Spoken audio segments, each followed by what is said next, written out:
السلام عليكم ورحمة الله وبركاته بسم الله والحمد لله والصلاة والسلام على رسول الله وعلى آله وصحبه ومن والاه ربي شرح لي صدري ويسر لي أمري واحلل عقدة من لساني يفقهوا قولي. Mes frères et sœurs, notre thème aujourd'hui avec l'aide d'Allah Tabarak wa Ta'ala est qu'as-tu fait pour ta religion?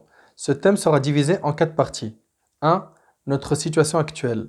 2. Notre rôle. 3. Notre responsabilité. 4. L'islam avance. Prenons la première partie, notre situation actuelle. Mes frères et sœurs, celui qui a un cœur vivant ressent une tristesse profonde en voyant l'état de la communauté. Notre communauté s'est éloignée d'Allah Tabarak wa Ta'ala et la question qui se pose est, faisons-nous partie de la communauté dont Allah Tabarak wa Ta'ala a fait son éloge dans le Coran? Quand Allah Azza wa Jalla a dit dans Sourate Ali Imran, Sourate 3, verset 110, Kuntum khayra ummatin ukhrijat linnas, ta'muruna bil ma'ruf wa tanhawna 'anil munkar. Vous êtes la meilleure communauté qu'on ait fait surgir pour les hommes. Vous ordonnez le convenable, interdisez le blâmable et croyez en Allah. Faisons-nous partie de la communauté du juste milieu dont Allah Tabarak wa Ta'ala a fait son éloge? Allah Tabarak wa Ta'ala a dit dans Sourate Al-Baqarah وَكَذَلِكَ جَعَلْنَاكُمْ أُمَّةً وَسَطًا لِتَكُونُوا شُهَدَاءَ عَلَى النَّاسِ وَيَكُونَ الرَّسُولُ عَلَيْكُمْ شَهِيدًا. Et aussi, nous avons fait de vous une communauté de juste milieu pour que vous soyez témoins aux gens comme le messager sera témoin à vous. Allah Tabarak wa Ta'ala a fait l'éloge de ceux qui s'unissent et qui ne forment qu'une communauté. Sommes-nous de cela? Allah Tabarak wa Ta'ala a dit Inna hadhihi ummatukum ummatan wahida. Certes, cette communauté qui est la vôtre est une communauté unique. Lorsque l'on regarde l'état de la communauté, on s'aperçoit que beaucoup de gens se sont éloignés d'Allah Tabarak wa Ta'ala. La cause de cet éloignement est le détournement du Coran et de la sunna du prophète sallallahu alayhi wa sallam. Allah Tabarak wa Ta'ala a dit dans Sourate Al-Ra'd Inna Allah la yughayyiru ma biqawm hatta yughayyiru ma bi anfusihim. En vérité, Allah ne modifie point l'état d'un peuple tant que les individus qui le composent ne modifient pas ce qui est en eux-mêmes. D'après Thawban radiyallahu anhu, le prophète sallallahu alayhi wa sallam a dit Les nations se rassembleront sur vous comme les affamés se rassemblent autour de leur plat. Nous avons demandé au messager d'Allah, cela sera-t-il du fait que nous serons peu nombreux? Le prophète sallam répondit, en ces jours vous serez nombreux, mais vous serez comme l'écume au-dessus de la surface de la mer et Allah enlèvera la crainte et l'effroi des cœurs de vos ennemis et il placera al-wahn dans vos cœurs. Nous avons demandé, et qu'est-ce qu'al-wahn? Le prophète sallam a dit, l'amour de ce bas monde et le fait d'avoir de l'aversion envers la mort. Le hadith est rapporté par l'imam Abu Daoud, Ahmed et sa chaîne de transmission est authentique. À la base, notre communauté était forte. Aujourd'hui, malheureusement, elle affaiblit. Je ne dis pas qu'elle a péri, car le prophète alayhi salatu wassalam a dit celui qui dit que les gens ont péri est celui qui a le plus péri. J'ai toujours espoir en la communauté. Il va falloir impérativement que chacun d'entre nous prenne ce rappel au sérieux. Allah Tabarak wa Ta'ala dit, je le répète, en vérité, Allah ne modifie point l'état d'un peuple tant que les individus qui le composent ne modifient pas ce qui est en eux-mêmes. J'ai pas envie de m'attarder sur la situation de notre communauté longtemps. Par contre, une chose est sûre, on doit bouger pour notre din. Chacun d'entre nous doit se poser la question suivante. Qu'est-ce que j'ai fait pour la religion d'Allah? Mon frère ainsi que toi, ma sœur, je te pose la question et écoute attentivement cette question. Qu'est-ce que tu as fait pour la religion d'Allah subhanahu wa ta'ala? C'est une grande question. Et il est important qu'on se la pose tout le temps. Ce qui est étonnant, c'est que les musulmans inactifs sont très nombreux, alors que les gens du faux travaillent H24. Je répète, qu'avons-nous fait pour la religion d'Allah? On ne doit pas se lasser de se poser cette question. Nous sommes presque 2 milliards dans le monde. Qu'avons-nous fait pour notre dîn? La situation actuelle de notre communauté doit à tout prix nous interpeller. Malgré qu'il y ait beaucoup de dormeurs, sachez quand même qu'alhamdulillah, il y a une minorité qui bosse pour le dîn, ou qui cherche à bosser pour le dîn, et qui disent « Moi j'ai envie de faire quelque chose pour la religion, mais je ne sais pas quoi faire exactement. J'aimerais faire quelque chose de grand pour Allah, mais je ne sais pas quoi faire. » Et là on rentre dans la deuxième partie de notre rappel qui est « Quel est ton rôle ?» Le musulman et la musulmane ne se posent cette question qu'après un déclic, qui de manière générale vient d'une conférence ou d'un rappel qu'il a entendu d'un savant, d'un prêcheur ou autre. De manière générale, dès qu'une personne te touche au point de provoquer ton déclic, tu te diriges comme un assoiffé vers les conférences, les livres, l'étude de la religion, tout ça c'est magnifique. Mais sache que si au fond de toi, tu brûles d'envie de bosser pour ton dîn, pour ta religion, au point où tu penses matin, midi et soir, quand tu es seul et quand tu es accompagné, tu ne te poseras jamais cette question qui est quel est mon rôle? Car toute ta vie, tu la mettras au service de la religion. Quelqu'un qui veut travailler pour le dîn doit ressentir ce besoin à chaque instant, au point où dès qu'il n'a rien à faire, il ou elle se sent très mal. Certains parmi nous n'ont comme souci que la dunya, les femmes, les voitures, l'argent. Mon frère, ma sœur, en islam, tu as le droit d'être soucieux pour ton travail, ta femme, tes enfants, pas de problème. Mais la question qui se pose est, quel est ton premier souci dans ta vie? Sois sincère et dis-moi, est-ce que ton premier souci, c'est le dîn d'Allah tabaraka wa ta'ala ou ce bas monde? Mon frère, ma sœur, tu as été créé que dans le but d'adorer Allah tabaraka wa ta'ala et de lui obéir. Allah Azza wa Jalla a dit dans Sourate Al-Dhariyat, Sourate 51, verset 56, وَمَا خَلَقْتُ الْجِنَّ وَالْإِنسِ إِلَّا لِيَعْبُدُونَ. Je n'ai créé les djinns et les hommes que pour qu'ils m'adorent. Ça, c'est notre but dans la dunya. Mes frères et sœurs, hélas, certaines personnes pensent que la da'wah ne doit venir que des conférenciers, des imams, des savants. C'est une erreur. Sachez que si la Ummah délaisse la da'wah, elle périra. D'après Nu'man ibn Bashir, radiallahu anhu, le prophète sallallahu alayhi wa sallam a dit l'image de celui qui ne reconnaît pas les interdits d'Allah et cherche à les abolir, et l'image de celui qui les transgresse est celle d'un groupe de gens qui ont tiré au sort pour donner à chacun d'eux sa place dans un bateau. Ça veut dire quoi exactement? C'est-à-dire l'image de ceux qui obéissent à Allah. Et ceux qui n'obéissent pas à Allah, c'est comme deux groupes qui ont fait un tirage au sort pour obtenir une place dans un bateau. À certains revint le pont et à d'autres la cale. Certains se sont retrouvés au niveau élevé, d'autres en dessous. Ceux qui logeaient dans la cale, qui logeaient en bas dans le bateau, étaient obligés de passer par le pont pour puiser l'eau de la rivière. Et à un moment, ceux qui étaient en bas, ils ont dit quoi? Ils ont dit, si nous faisions un trou dans la partie qui nous revient, on fait un trou dans le bateau. De cette manière-là, nous cesserons de déranger ceux qui sont au-dessus de nous. On est tout le temps là à la déranger et à monter pour prendre l'eau de la rivière. Le prophète alayhi salatu wassalam, nous dit, s'il les laisse réaliser ce désir, c'est leur perte à tous. Si ceux qui sont en bas creusent dans le bateau, vous êtes d'accord que le bateau il va couler, oui ou non?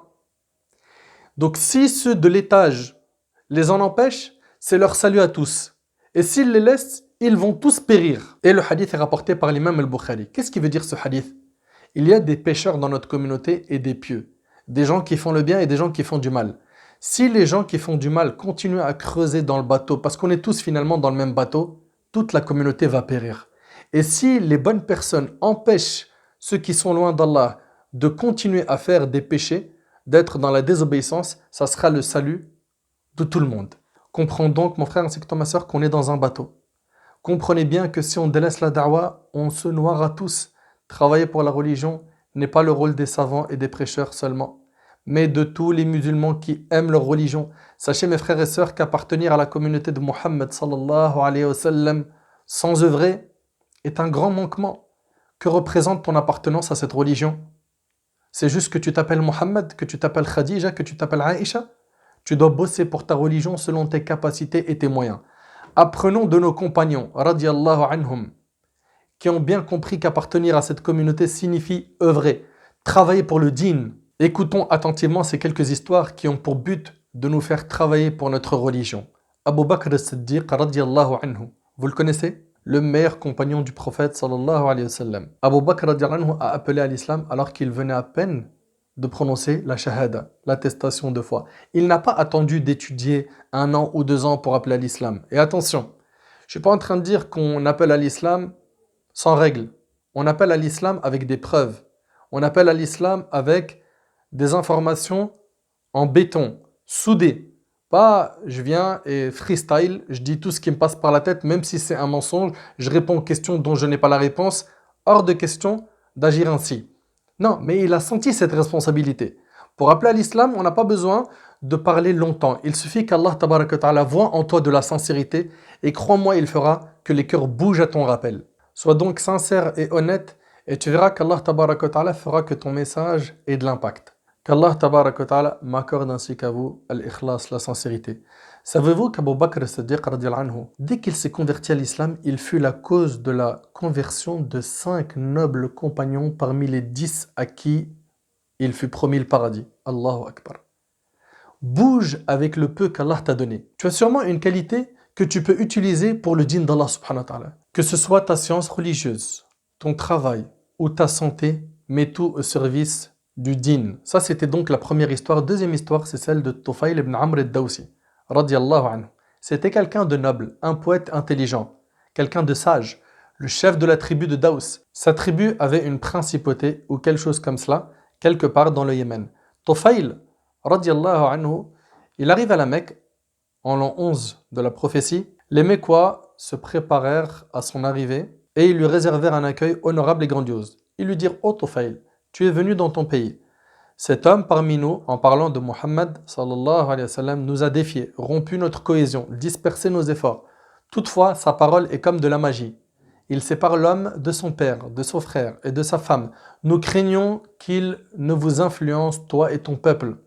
Ne lui parle pas et surtout n'écoute rien de lui. » Ça, c'était avant qu'il se convertisse à l'islam. Tufayl a dit: « Par Allah, ils me conditionnèrent à tel point que je pris la décision de ne l'écouter en quoi que ce soit, de ne point lui parler, de boucher mes oreilles à l'aide de rameaux de palmier lorsque le matin je me rendais à la mosquée de peur qu'il ne me transmette de sa parole. Donc je me rendis à la mosquée où je le trouvais debout, priant à la Kaaba.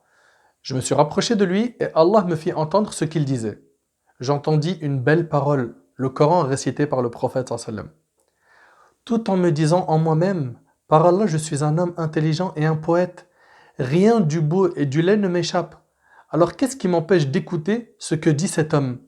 Si ce qu'il dit est beau, je l'accepte. Et si c'est laid, je le rejette. » Je restais jusqu'au moment où il rentrait chez lui pour le suivre. Une fois chez lui, je lui exposai les raisons de ma venue, la crainte des gens à mon sujet, le bouchage de mes oreilles à l'aide de rameaux de palmier et le fait d'écouter une partie de ses paroles. Je lui dis de me présenter son message, alors il me présenta l'islam en peu de paroles. Il me récita le Coran. Par Allah, je n'avais jamais entendu une parole aussi belle, ni rien d'aussi juste. En conséquence, je me suis converti à l'islam en attestant de la vérité. Ici, on voit qu'il a embrassé l'islam. Savez-vous ce qu'il a dit au prophète sallam juste après? Il lui a dit: « Je suis obéi par mon peuple et je veux que tu m'envoies vers eux afin que je les appelle à l'islam. » Allahu Akbar. Subhanallah. Afin que je les appelle à l'islam. Ce qu'a fait Tufayl est vraiment impressionnant. À peine il a prononcé l'attestation de foi, qu'il a senti qu'il avait un rôle à jouer, qu'il a senti cette responsabilité de porter le message d'Allah tabaraka wa ta'ala. Il a demandé à faire la da'wah, à se rendre utile. Il a compris en quelques secondes la responsabilité de la religion. Il a prononcé la shahada et il a tout de suite compris qu'il fallait bouger pour la religion. Quant à toi, mon frère ainsi que toi, ma sœur, nous sommes musulmans depuis plusieurs années. Ça fait un bon bout de temps, grâce à Allah Azza wa Jal, qu'on fait la prière, qu'on jeûne, qu'on fait beaucoup d'adoration. Mais la question est: qu'est-ce que j'ai fait pour le dîn d'Allah subhanahu wa ta'ala? Ne me dis surtout pas, j'ai rien fait et je ne compte rien faire. Alors il est possible que tu n'aies rien fait jusqu'à aujourd'hui pour la communauté, mais que tu n'aies pas l'intention de faire, là c'est un vrai problème. Car les compagnons, radiallahu anhum, nos modèles, eux, ont compris qu'à partir du moment où on est musulman, on doit apporter quelque chose à la Ummah. Ne me dis surtout pas: je suis incapable, je ne sais rien faire. Je n'ai pas cette science. Il ne faut pas être un imam ou un prêcheur pour être utile dans la Ummah. Ce qu'il faut, c'est que tu bosses pour la Ummah et peu importe ton rôle, l'essentiel, c'est que tu sois utile. Sachez que si Allah tabaraka wa ta'ala voit dans vos cœurs que vous brûlez d'envie d'être utile, Allah vous utilisera. Tout dépend de ta motivation, de ta sincérité. Toi qui assistes à des conférences depuis longtemps, as-tu ramené des gens en plus avec toi à des conférences ou au khotab de Jumu'ah afin de gagner des hasanat? As-tu été la cause de la guidée d'une personne? As-tu fait la da'wah à un de tes voisins, à un de tes proches, à un de tes collègues? Je reviens à l'histoire de Tufayl, qui en quelques secondes a compris qu'il avait une responsabilité. Il retourna chez sa tribu, les appela à l'islam, puis après les avoir appelés à l'islam, il alla voir le prophète en lui disant: « Daous a péri. Ils ont refusé mon appel à l'islam. Fais des doigts contre eux. » Le prophète leva les mains au ciel et a dit, regardez subhanallah cette miséricorde: « Oh Allah, guide Daous vers le droit chemin. » Allahu Akbar. Le hadith il est authentique, il est rapporté par Bukhari Muslim. Allah tabaraka wa ta'ala exauça l'invocation du prophète lorsque Tufayl retourna chez son peuple, il s'aperçut que toute sa tribu avait embrassé l'islam et parmi eux, il y avait le célèbre compagnon Abu Huraira radiallahu anhu, qui était, comme vous le savez, une montagne de science en hadith. Imaginez-vous que Tufayl ibn Amr al-Dawsi, radiallahu anhu, il a tout de suite visé sa tribu. Il avait des objectifs qui étaient grands, qui étaient nobles. Aujourd'hui, malheureusement, beaucoup d'entre nous ont des objectifs. Mais quels sont-ils? Gagner beaucoup d'argent? Se marier, fonder une famille? J'ai pas dit que c'est interdit. Mais tes objectifs ne doivent pas s'arrêter à cela. D'autres ont comme objectif d'être célèbres et connus, de briller sur le net, d'avoir un max de suiveurs. Très bien. Mais un max de suiveurs, quel est ton message? Est-ce que ton message rejoint celui de Nabi sallallahu alayhi wa sallam? Est-ce que les gens qui te suivent se rapprochent plus d'Allah ou s'égarent? Est-ce que les gens qui te suivent augmentent leurs péchés ou leurs bonnes actions? Pose-toi des questions. La vie elle est courte, tu vas partir un jour. Les exemples de ceux qui ont travaillé directement pour la Ummah sont très nombreux.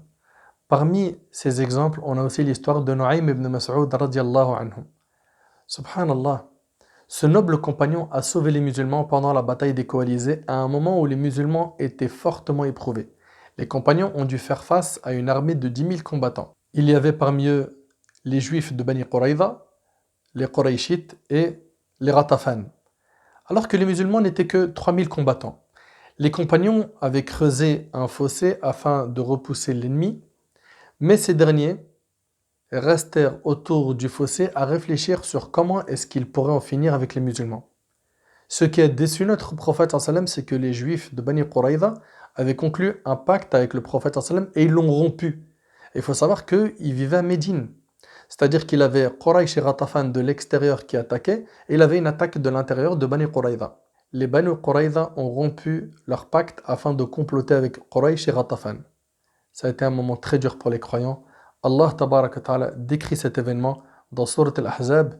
إذ جاءوكم من فوقكم ومن أسفل منكم وإذ زاغت الأبصار وبلغت القلوب الحناجر وتظنون بالله الظنون. Allah tabaraka wa ta'ala nous dit, quand ils vous vinrent d'en haut et d'en bas, de toutes parts, et que les regards étaient troublés, et les cœurs remontaient aux gorges. Les cœurs remontaient aux gorges. Ça montre à quel point l'épreuve était intense. Et vous faisiez sur Allah toutes sortes de suppositions. Les croyants furent alors éprouvés et secoués d'une dure secousse. Puis à ce moment-là, le prophète sallam fit une invocation contre les coalisés, disant « Seigneur, toi qui as révélé le livre, toi dont la comptabilité est rapide, mets en déroute les coalisés. Seigneur, mets-les en fuite et ébranle-les. » Et pendant ce moment dur, Nu'aym ibn Mas'ud, ce compagnon, il va voir le prophète sallam et il lui dit: Ô messager d'Allah, j'ai embrassé l'islam, ma tribu, donc c'était la tribu de Ratafan, n'est pas au courant de ma conversion. Alors je suis prêt à faire tout ce que tu veux, c'est-à-dire que tout de suite il veut passer à l'acte. Subhanallah. Le Nabi sallam il lui a dit: comme tu n'es qu'un seul homme, écarte de nous tout danger qu'il te sera possible d'écarter. Il n'a pas donné de détails. Il a juste dit: écarte de nous tout danger que tu peux écarter, car la guerre n'est que ruse. Nu'aym a réfléchi et il décida de passer à l'acte directement, car il a ressenti que la religion est une responsabilité. Mon frère et ma sœur, pourquoi est-ce qu'on ne ressent pas la même chose? Pourquoi on reste téléspectateur au lieu d'être acteur? Pourquoi est-ce qu'on voit beaucoup de gens bouger et on dit Mashallah lui, Mashallah elle, et nous on est anesthésiés à regarder toute la journée les actus sur les réseaux sociaux, à regarder toutes les séries et toutes les téléréalités qu'il y a sur le net, à passer un temps fou sur Netflix, sur Instagram, Facebook, etc. Pourquoi on est de cela? Pourquoi ne pas passer dans le camp des acteurs? Pourquoi est-ce qu'on attend toujours que les gens fassent avancer les choses sans en être la cause? Au lieu de tout le temps dire, ça serait bien que telle association fasse ceci ou cela, ça serait bien que un tel parmi les prêcheurs parle de ça, ceci et cela. Pourquoi tu ne ferais pas toi ce que tu attends de la Ummah, afin d'enlever un poids à ces associations, à ces acteurs qui bougent déjà énormément grâce à Allah subhanahu wa ta'ala? Pourquoi est-ce qu'un grand nombre de gens dans notre communauté est anesthésié, alors que chacun d'entre nous pourrait apporter sa pierre à l'édifice? Hélas, les gens ne veulent pas ou plus bouger, et le pire, c'est qu'ils n'aident même pas les gens qui bougent avec leur argent, leurs invocations, etc. Bien sûr, je ne suis pas en train de généraliser, mais un grand nombre de gens se reconnaîtront. Je reviens à l'histoire de Nu'aym. Nu'aym, après avoir entendu ces quelques paroles du prophète sallam, Nu'aym a senti cette responsabilité du dîn. Il se rendit chez les Banu Quraïda qui étaient des amis de sa tribu à l'époque anté-islamique et leur a dit: Vous connaissez mon affection à votre égard, notamment en raison des liens qui nous unissent. C'est vrai, dirent-ils. Il reprit: Alors sachez que les Qurayshites ne sont pas comme vous. Vous, cette ville vous appartient, Médine. Vous habitez à Médine. Il y a vos biens, vos enfants, vos femmes. Vous ne seriez en déménager pour aller vivre ailleurs. Quant à Quraysh et à Ghatafan, ils viennent combattre Mohammed et ses compagnons et vous les soutenez dans ce sens. Eux, leur ville, leurs biens et leurs femmes sont là-bas. S'ils ont une occasion, ils l'exploitent. Sinon, les voilà qui rejoignent leur ville, vous laissant avec Mohammed qui alors se vengera de vous. Sur ces mots, Banu Quraïza dirent: Mais que faire donc, Naïm? Celui-ci dit: Ne combattez à leur côté que s'ils vous laissent 70 otages afin que vous ayez la garantie qu'ils combattront avec vous le prophète. Ils dirent: Voilà la conduite à tenir. Donc comme en fait Banu Quraïza il se trouve à Médine et que les musulmans sont à Médine et que Quraysh et Ghatafan sont à l'extérieur de Médine, il leur a dit: Ne combattez avec eux que s'ils vous donnent 70 otages pour que vous soyez sûrs qu'ils vont vraiment combattre avec vous, parce que s'ils partent, ils vont vous laisser avec le prophète, vous avez rompu le pacte avec lui, ça va être chaud. Ils ont dit: Voilà la conduite à tenir. Il leur a dit: Ne dites à personne ce que je vous ai dit, car c'est un secret. Ils lui dirent: Ne t'inquiète pas, ce sera fait. Par la suite, Naïm il est parti voir Quraysh et Ghatafan, il leur a dit la même chose. Subhanallah. Il est parti voir Abu Sufyan et il lui a dit: Vous connaissez l'affection que je vous porte et aussi ma disponibilité pour vous apporter le bon conseil. Oui, dirent-ils. Alors il reprit: Les Juifs sont au regret d'avoir rompu le pacte qu'ils avaient conclu avec les musulmans et ont déjà écrit à Mohammed le promettant de lui remettre 70 otages qu'ils auront obtenus de vous afin qu'il les tue et qu'ils sachent qu'ils ont regretté d'avoir rompu le pacte avec lui. S'il a fait cela, c'est parce que c'est un temps de guerre et qu'il faut impérativement déstabiliser l'ennemi pour éviter que le sang coule. Sur ce, il leur a dit: Je vous conseille de refuser s'ils viennent vous demander des otages. Abu Sufyan fut content d'avoir eu ce conseil et resta sur ses gardes. Nuaym s'en alla ensuite pour aller voir Ghatafan pour leur dire la même chose. Dans la nuit du samedi, mois de Shawwal de l'an 5 de l'Hégire, les Qurayshites envoyèrent dire aux Juifs: Nous ne sommes pas en randonnée, c'est le moment d'agir. Venez, on va attaquer Mohammed. Les Juifs leur firent transmettre un message pour leur dire: Aujourd'hui c'est samedi, or vous savez ce qui arriva à nos prédécesseurs qui n'y s'étaient pas accordé le répit. Nous ne combattrons à vos côtés qu'après avoir reçu de vous 70 otages.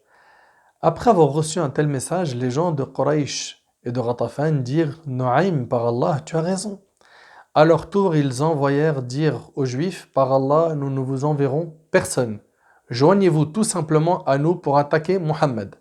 Et là, Banu Quraïza dirent: Par Allah, Nuaym a raison. Subhanallah, un seul homme a réussi à déstabiliser une armée de 10 000 hommes. Un. Ils ont dit: Ils veulent s'en aller afin que Mohammed nous tue. Ça, c'est les Banu Quraïza qui ont dit ça. Grâce au stratagème de Nuaym, les deux factions lâchèrent pied, leurs rangs se disloquèrent et les soldats de part et d'autre perdirent leur envie de combattre. Et c'est ainsi que Nuaym sauva les musulmans. Un homme. Cet homme a réfléchi et avec la sincérité qu'il avait dans son cœur, Allah lui a facilité les choses. Allahu Akbar. Dernière histoire, et celle-ci date d'il n'y a pas longtemps. Parce que depuis tout à l'heure, on est en train de vous dire quoi? Tel compagnon, tel autre compagnon, etc. Et beaucoup de gens se disent: C'est des compagnons. Nous, on est qui à côté des compagnons? Là, il s'agit d'un homme qui a vécu il n'y a pas très longtemps. C'est l'histoire de Abdurrahman as-Sumayt. Cette histoire, elle est racontée par l'écrivain Jihad al-Turbani. Que nous dit cette histoire? C'est l'histoire d'un enfant cohétien de 5 ans. Mais écoutez bien cette histoire, hein. Un enfant cohétien de 5 ans. Il sortait de la mosquée, 5 ans. Il sort de la mosquée après la prière de l'Asr, pas pour jouer et s'amuser avec les enfants de son âge, mais pour avoir des aventures qu'il a toujours eues dans le désert près de chez lui. Cet enfant se promenait avec un petit bâton qu'il utilisait pour chasser les serpents. Il avait appris cela à son jeune âge. La chose étrange était que même avec son jeune âge, il se promenait entre les dunes de sable flamboyantes à la chaleur du soleil où les dangereux reptiles étaient couramment trouvés dans le désert du Koweït. Le plus étrange est qu'il fermait ses yeux de temps en temps et s'imaginait dans les jungles d'un continent qu'il avait entendu parler dans des histoires, un continent qui s'appelle l'Afrique, où il affronterait les prédateurs avec le petit bâton qu'il pouvait à peine tenir. Lorsqu'il était perdu dans ses aventures imaginaires, un sourire éclatant traversait son visage avant qu'il n'entende le adhan le réveiller de ses rêveries. Il se dirigeait ensuite vers la mosquée accompagné de son curieux sourire, Abdurrahman as-Sumayt, un grand héros qui a sauvé, écoutez bien, des millions d'Africains pauvres de la faim et de la pauvreté. C'est un héros musulman venant du Koweït. Abdurrahman as-Sumayt, né en 1947 au Koweït. Donc on voit bien que c'est une personne qui a vécu à notre époque.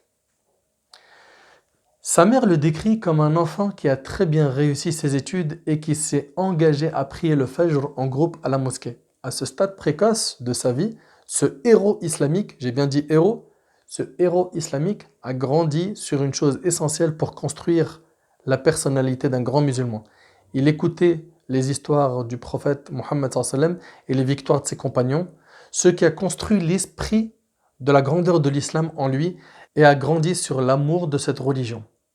On savait de lui son amour fou pour la lecture, même au point que son père l'a menacé une fois de ne plus le ramener au marché car il courait pour lire n'importe quel journal qu'il trouvait dans les rues. Quand il arrive au lycée, il a remarqué que les pauvres travailleurs du Koweït devaient attendre très longtemps sous le soleil brûlant avant d'être transportés.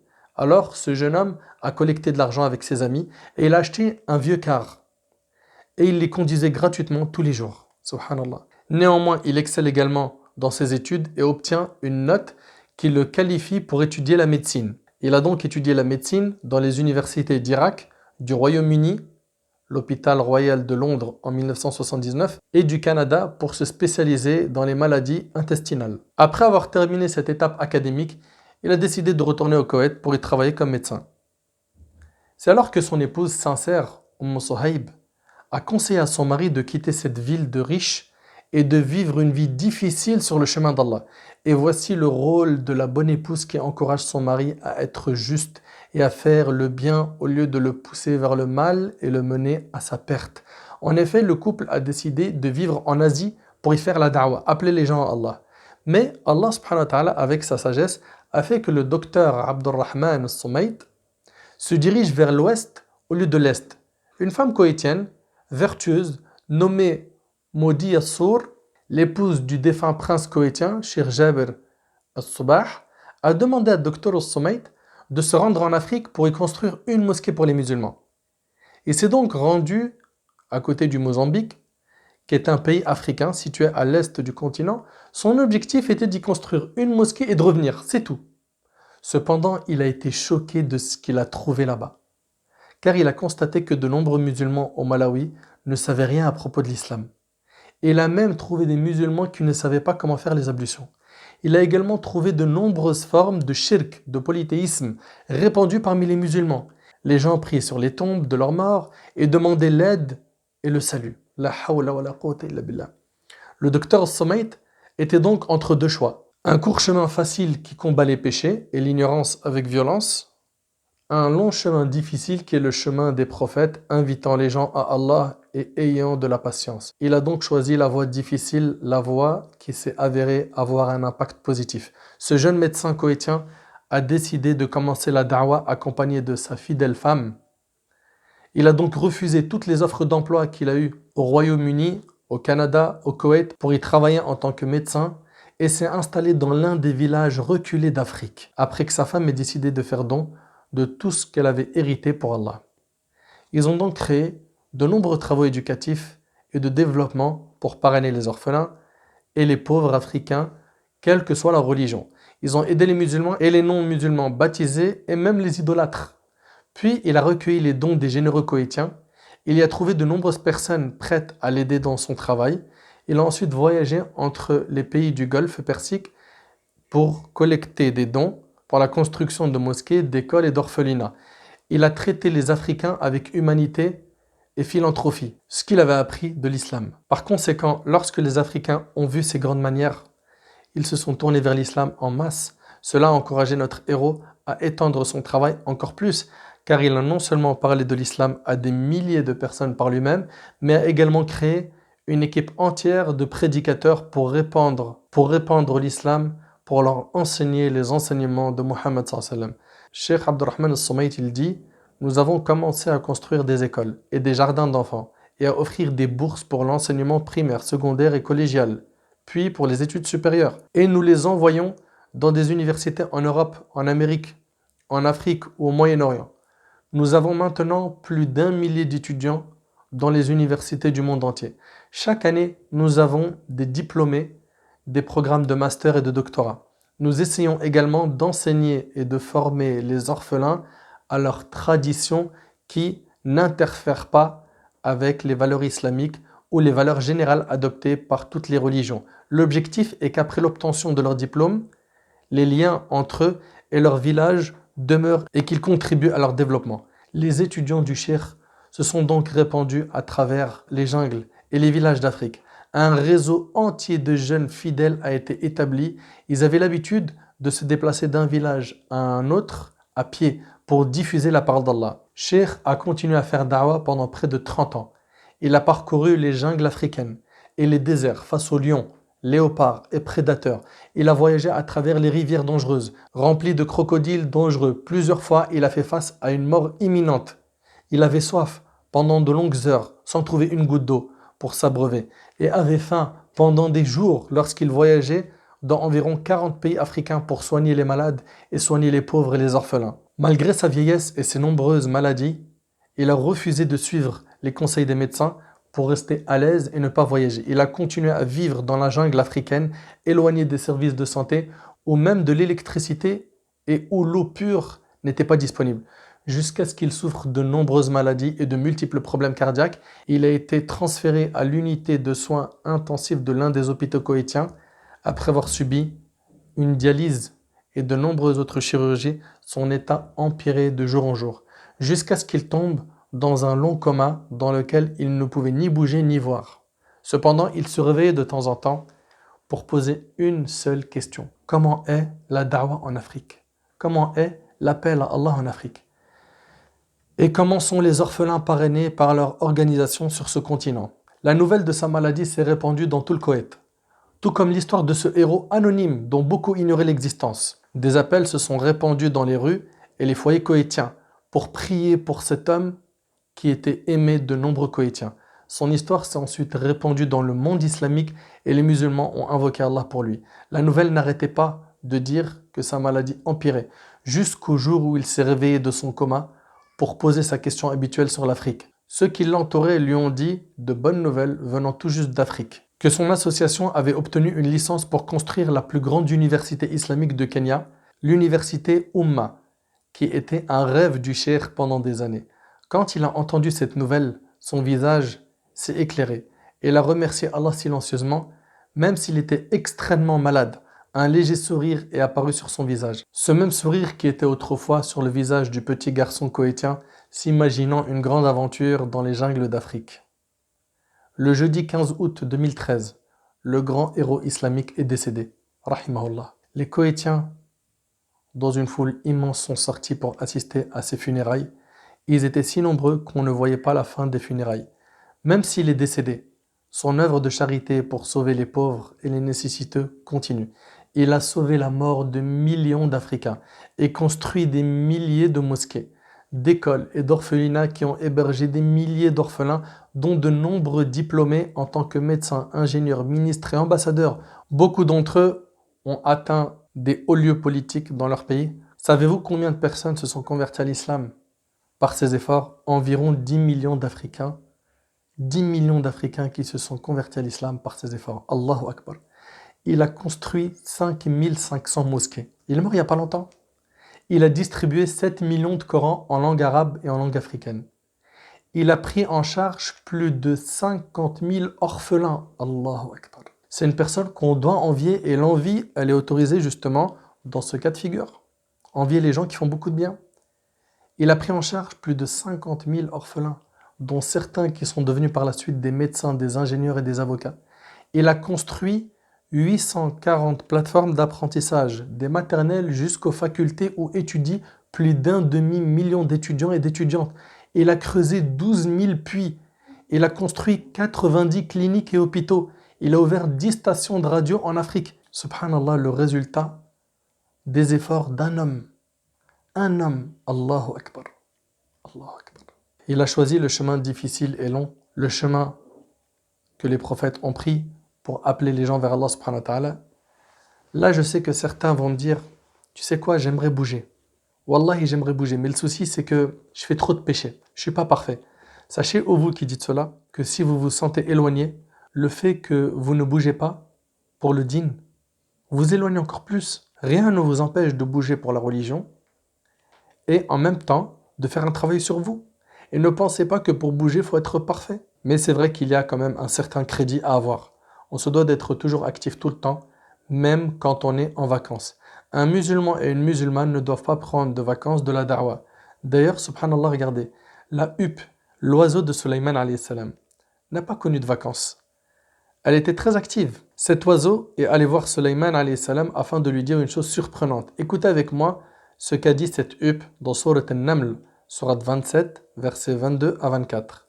فمكث غير بعيد فقال أحطت بما لم تحط به وجئتك من سبأ بنبأ يقين إني وجدت امرأة تملكهم وأوتيت من كل شيء ولها عرش عظيم وجدتها وقومها يسجدون للشمس من دون الله وزين لهم الشيطان أعمالهم فصدهم عن السبيل فهم لا يهتدون. Mais elle n'était restée absente, donc la huppe, ce petit oiseau, que peu de temps. Et elle a dit à Sulayman, j'ai appris ce que tu n'as point appris. Et je te rapporte de Saba une nouvelle sûre. J'ai trouvé qu'une femme est leur reine, que de toutes choses elle a été comblée et qu'elle a un trône magnifique. Je l'ai trouvée, elle et son peuple, se prosternant devant le soleil au lieu d'Allah. Le diable leur a embelli leurs actions et les a détournés du droit chemin. Et ils ne sont point guidés. Dans les versets qui suivent, la huppe s'est désavouée de la croyance de ces gens-là qui étaient sur le shirk. La huppe a dit, pourquoi ne se prosternent-ils pas devant Allah qui fait sortir ce qui est caché dans les cieux et la terre et qui sait ce que vous cachez et aussi ce que vous divulguez?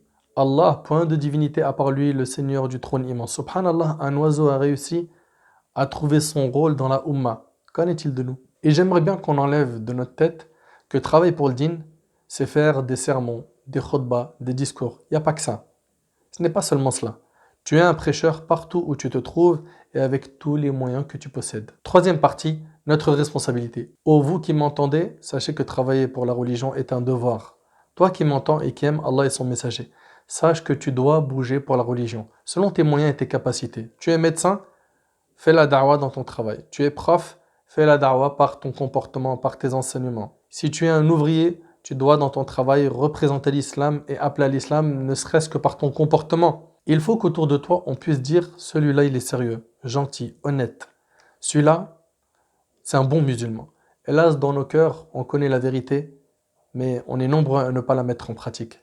Et Allah tabarak wa ta'ala a dit dans Surat As-Saff, Ya ayyuhalladhina amanu lima taquluna ma la taf'alun kabura maqtan 'inda Allahi an taqulu ma la taf'alun. Ô vous qui avez cru, pourquoi dites-vous ce que vous ne faites pas? C'est une grande abomination auprès d'Allah que de dire ce que vous ne faites pas.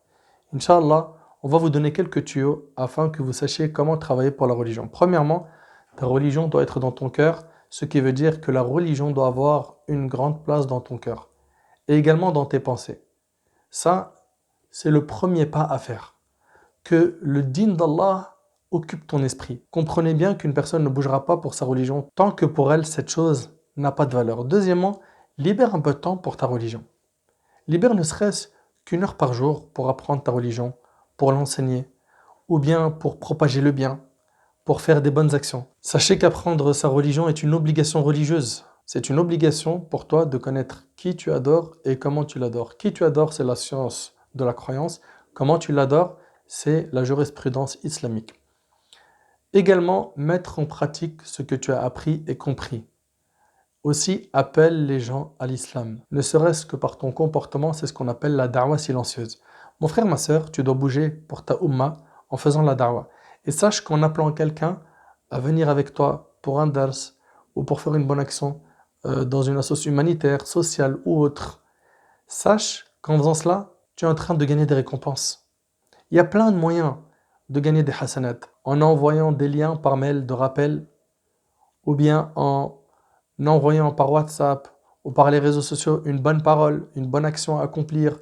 Travailler pour la religion est une chose qui est facile. Sache aussi, mon frère, ainsi que toi, ma sœur, que s'occuper de tes enfants, c'est une chose très utile. Mets le paquet sur tes enfants.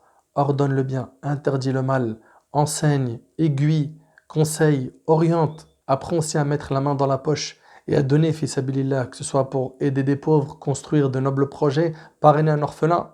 Toutes ces choses sont des choses qui sont très grandes auprès d'Allah. On peut faire énormément de choses, encore faut-il avoir la volonté.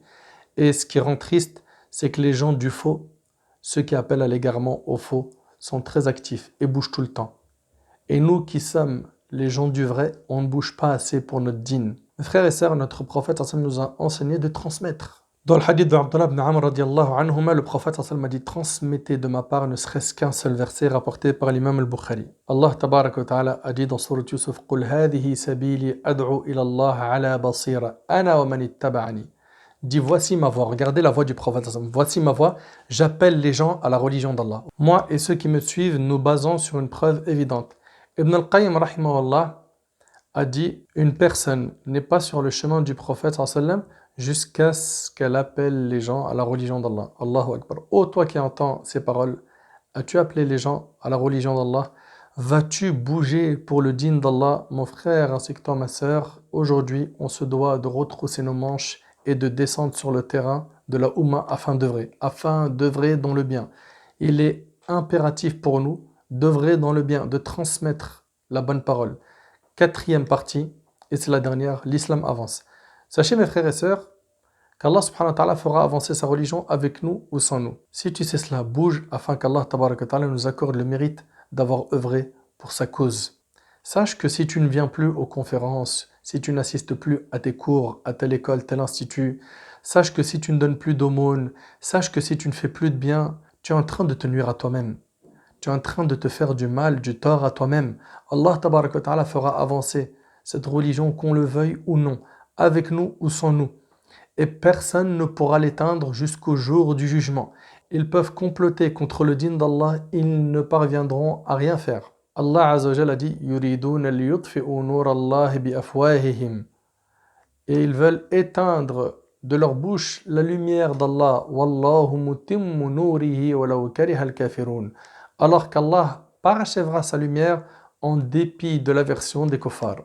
Après avoir écouté tout cela, vas-tu retrousser tes manches et te mettre au travail? Descends sur le terrain de la Ummah et essaye de faire ce que tu peux en fonction de tes moyens, de tes capacités. Implore Allah pour qu'il te facilite et il te facilitera. أسأل الله سبحانه وتعالى أن ينفعني بما قلت وأن ينفعكم بما سمعتم.